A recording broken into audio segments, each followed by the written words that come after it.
Una intensa balacera se registró en la intersección de la avenida Elena y la 24 calle, entre los límites de la zona 3 y la zona 1 de la capital, luego de que agentes de la Policía Nacional Civil intentaran identificar a los ocupantes de un vehículo sospechoso. En ese momento fueron atacados a balazos, desatando un intercambio de disparos en plena vía pública. Durante el enfrentamiento resultó herido un investigador de la División Especializada en Investigación Criminal, quien fue alcanzado por los disparos y trasladado en estado crítico al Hospital General San Juan de Dios por los bomberos voluntarios. Tiempo después se reportó el fallecimiento del agente identificado como Cleofas Valery Ortega Guzmán. La institución compartió una esquela para solidarizarse.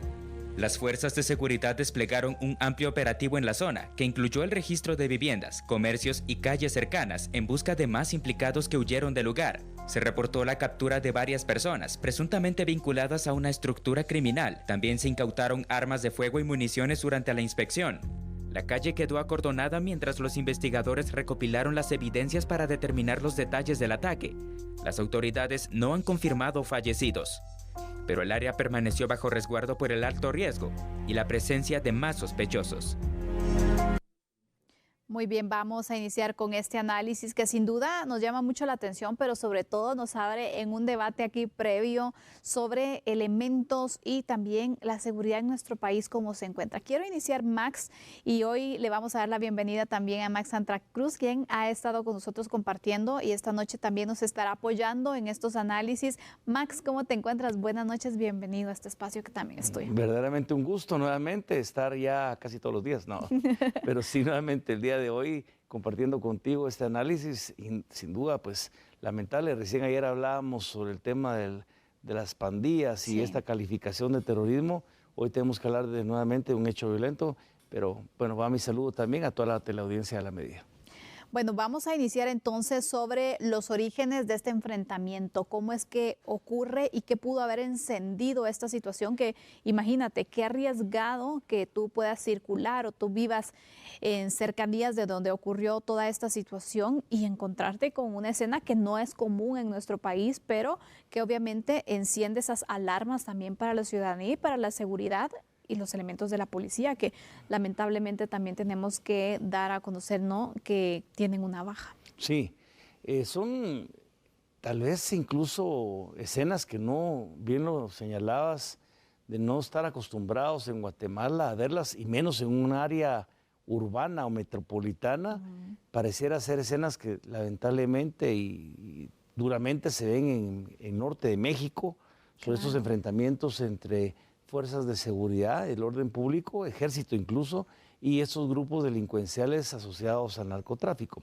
Ayer recién hablábamos sobre cómo se daba esta calificación dentro de lo que Estados Unidos anuncia de la Mara 18 como un grupo asociado al terrorismo por la implicación de sus actividades delincuenciales.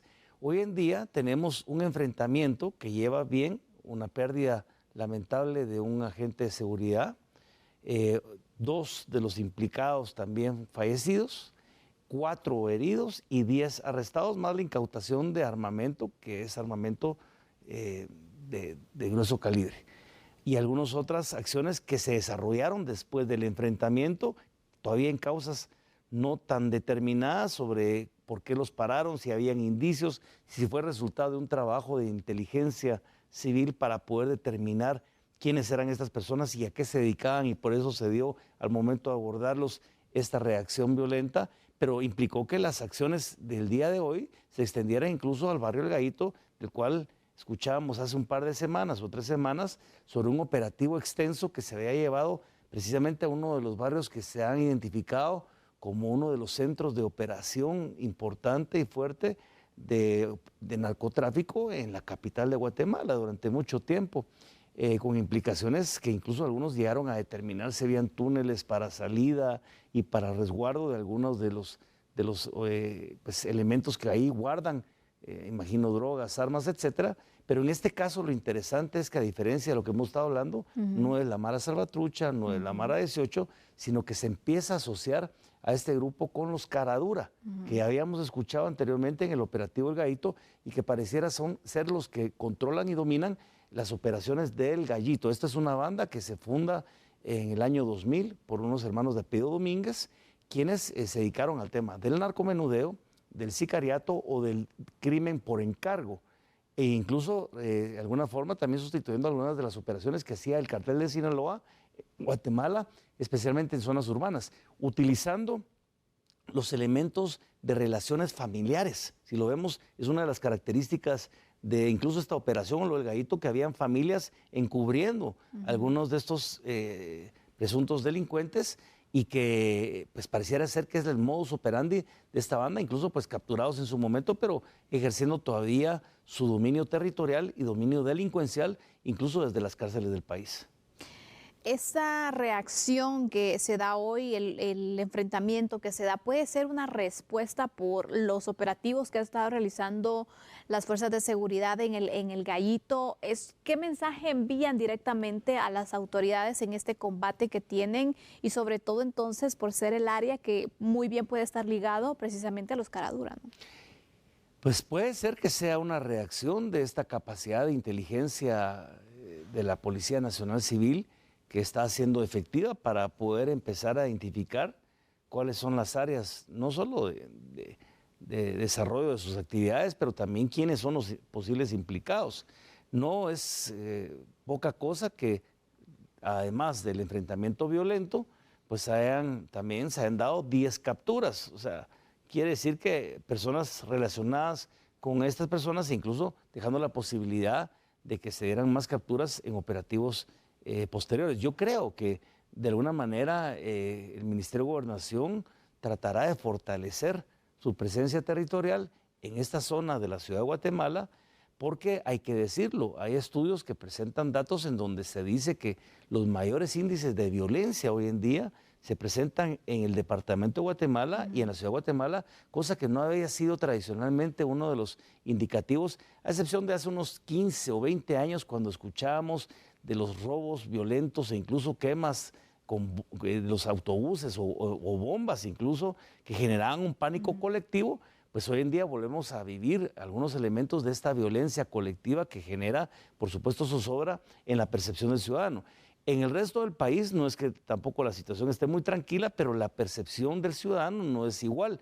Recordemos también de actos violentos en el área fronteriza entre Guatemala y México, en Huehuetenango, en la Mesía, pero también en Coatepeque, en donde algunos jóvenes, incluso pues, estudiantes con acceso a armas, le cobraron la vida a un compañero de clases por temas que uno todavía no entiende y que algunas veces pueden asociar con el narcomenudeo. Es decir, el propio ministro de Gobernación ha asociado que estas actividades están relacionadas con el narcotráfico. Es decir, Guatemala en la ciudad está teniendo una situación delicada y creo que lo que se dio en el traslado de algunos de las cabecillas de la Mara Salvatrucha, barrio 18, al centro de detención con características mucho más duras que las que tenían en Fraijanes 2, podría empezarse también a dar en estos operativos para que los líderes de esta estructura, de los posible Caradura, pues también empiecen a ser considerados para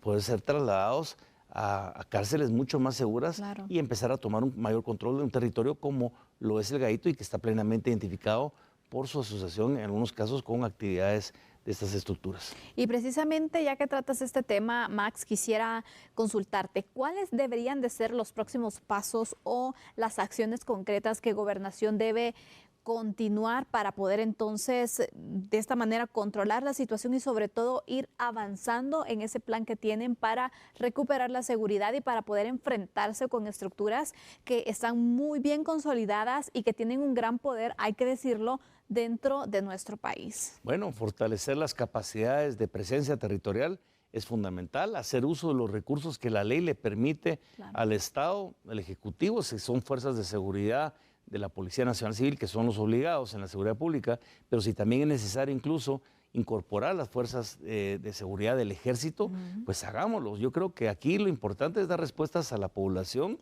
y cómo verdaderamente esas estructuras sienten que el Estado no se queda sin hacer nada frente a la operación libre que tal vez han tenido durante muchos años y que hoy en día pues están empezando a encontrarse con un tope. Hay que decirlo también que el gobierno de Guatemala responde a intereses compartidos que se han hablado con la agenda de Estados Unidos en donde no se está dando ningún espacio de tregua o tolerancia a estas estructuras relacionadas al narcotráfico. También puede ser en esta cooperación entre ambos países, que si es necesario en temas de inteligencia o en temas de respaldo logístico, pues más allá del resguardo, por supuesto, y el respeto a la soberanía, pero en la asistencia para poder combatir eficientemente a estos grupos delincuenciales o estructuras criminales, pues también bienvenida la cooperación que se dé, como digo, en pleno respeto sobre los elementos de soberanía, pero sí en una colaboración que nos permita enfrentarlo de manera eficiente. Creo que vamos a ver muchas más acciones, tristemente,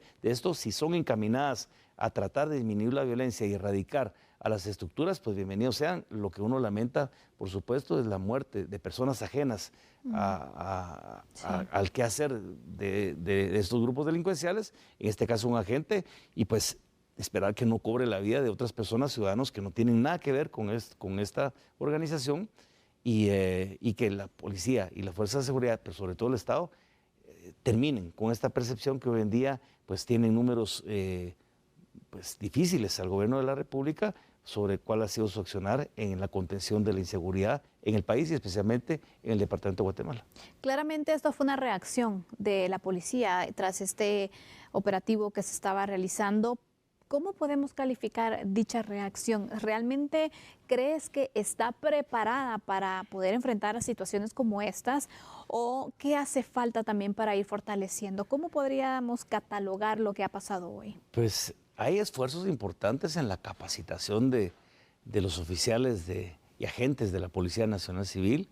Tengo entendido que hay una graduación que se está dando precisamente en estos días de 3.200 agentes más, pero se requerirán tal vez 12.000 o 15.000 más si queremos traer una presencia importante por número de habitantes. Se me escapa el número del dato ahora de cuántos habitantes, cuántos agentes de policía necesitaríamos por habitantes, por cada 100.000 habitantes, por ejemplo, pero sin duda nos hace falta recurso. ¿Y eso qué implica? Nos hace falta recurso humano y nos hace falta recurso en presupuesto. Claro. El tema es que si el presupuesto nuevamente dirigimos solo un 17.5% de inversión y el resto va a gastos de funcionamiento, aquí tenemos que hacer esta distinción entre, sí, contratar más agentes es funcionamiento, pero también invertir en equipo e invertir en capacitación es inversión. Y ahí sí se pueden cruzar los dos elementos y de repente tener una justificación que el pueblo de Guatemala no vería con malos ojos, que si estamos incrementando un presupuesto a 163.000 millones de quetzales, pues que hayan respuestas en lo que concierne a seguridad. Hoy en día el guatemalteco siente que estamos pagando cada uno de nosotros, dejando de recibir el equivalente de lo que podría ser 9.000 y pico quetzales de lo que cada quien guatemalteco ciudadano se siente representado en ese presupuesto de 163.000 millones, pero pregúntese usted si esos 9.000 y pico le abarca la seguridad que usted necesita a nivel de este tema de combate a la delincuencia, o si las carreteras están bien, o si la economía está bien, etcétera. O sea, es decir, recursos hacen falta, recurso humano también, capacitación, y aquí, si es uno de los temas prioritarios, hay que poner toda la carne sobre el asador y tratar de manera eficiente que estas acciones combinadas con el apoyo de, en este caso, Estados Unidos, o con las propias capacidades que nosotros podamos tener a nivel de institución, pues realmente demos ese golpe de fortaleza, de seguridad y certeza, claro, en donde se determine quién maneja y quién manda en el territorio y que no haya una ausencia del Estado que puede ser terrible para los propios mensajes que manda el Ministerio de Gobernación. De momento, bien hecho.